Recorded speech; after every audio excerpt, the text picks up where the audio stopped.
This is a News 2 breaking news alert. An officer airlifted to a hospital after responding to reports of a shooting. Welcome into News 2 at 4. I'm Erica Francis. We're following a breaking news alert for you tonight. A deputy sergeant with the Macon County Sheriff's Department shot multiple times this afternoon.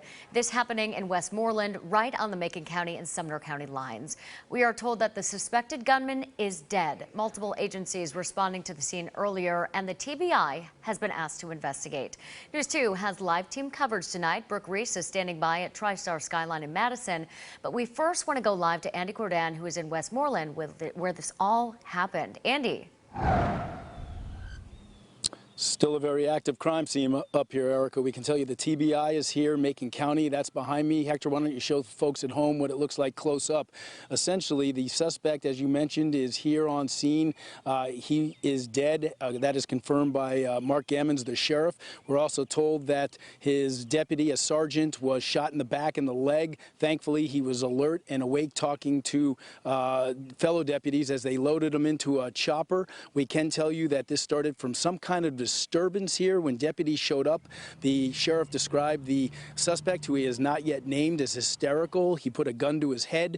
The sheriff made it very clear that the alleged gunman opened fire on his deputies, who returned fire. The suspect then went back into his home, and that's where he was later found dead. Let's go to some sound we had about an hour ago with the sheriff, and he explains what happened. So when the car pulls up, deputies are getting out. This man starts firing at the deputies before they really know what's going on. Right.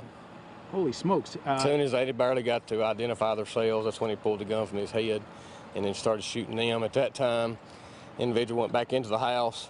I had a sergeant come up from the other end of the mobile home. At that time, that's when the individual shot up on the sergeant, striking him once in the leg and also in the back.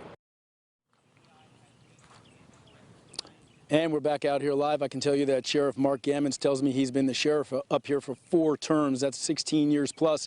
He tells me he's never had a situation like this. He hopes he never has it again.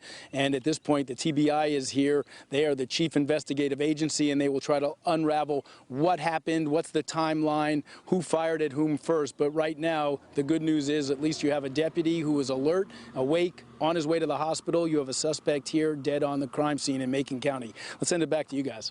All right, Andy, thank you so much for that update. By the way, now we're going to News 2's Brooke Reese, who is live for us at SKYLINE in Madison, where we believe the officer is currently being treated. Brooke, what do you know?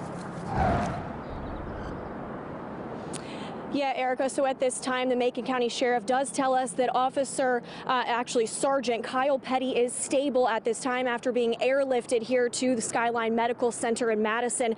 The Macon County Sheriff tells us that he is a 15-year veteran of the force and was injured again this afternoon at a shootout there in Westmoreland. Now, Petty was airlifted here again, and we just learned that he was shot in his back and his leg by that suspect, but as Andy had mentioned, that suspect is down at this time. Now, the Westmoreland Police Chief tells News 2 that Petty was awake and alert while being transported here in that helicopter. The sheriff says that Petty was described as a family man and a good guy. But again, great news here as we are learning that that officer is stable at this time. I'll send it back to you guys. All right, Brooke, thanks so much. Our team coverage of this breaking news alert will continue through the evening. Stay with us on air and online at WKRN.com for updates.